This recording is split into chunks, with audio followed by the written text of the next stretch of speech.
नमस्कार मित्रों। जैसा कि हर दिन की तरह आज भी मैं आप सभी के समक्ष उपस्थित हुआ हूँ एक ऐसे योग के बारे में चर्चा करने के लिए जो कुंडली में दिख तो जाता है पर लोग समझ नहीं पाते हैं कि इस योग का क्या महत्व है। उस योग का नाम है पर्वत योग। यदि किसी व्यक्ति के कुंडली में लग्नेश और व्ययेश का संयोजन हो जाए, मतलब युति हो जाए, और छठा, आठवां और 12वां घर खाली हो, तो ऐसी स्थिति में भी पर्वत योग का एक अच्छा निर्माण होता है। छठा, आठवां और 12वां भाव। इस योग में एक और योग है जिसके माध्यम से ये पर्वत योग बनता है।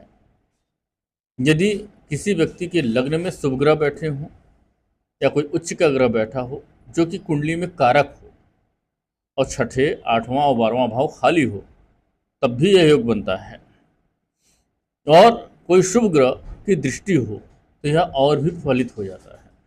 इस योग का महत्व यह है कि ऐसा योग बनने से, चूंकि एक छोटा सा उदाहरण मैं देता हूँ, तुला लग्न कुंडली हो और लग्न में उच्च का शनि बैठा हो और लग्नेश शुक्र केंद्र में भाग्येश और व्ययेश के साथ, मतलब शुक्र और बुध की युति यदि हो तो यह योग का निर्माण हो जाएगा।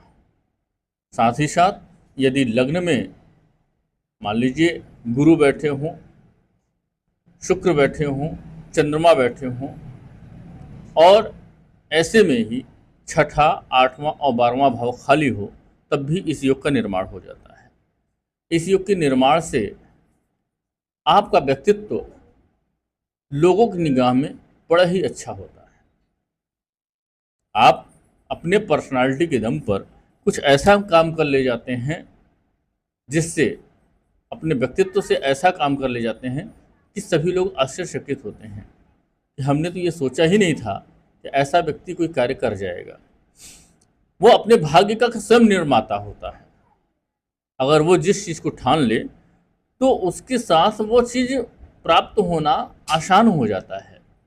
जैसा कि आप जानते हैं कि जीवन में भाग्य का होना बहुत ही आवश्यक है। साथ ही साथ ऐसा व्यक्ति विद्या के क्षेत्र में, विभिन्न क्षेत्रों में उसको सफलता मिलती है और बहुत ही उन्नति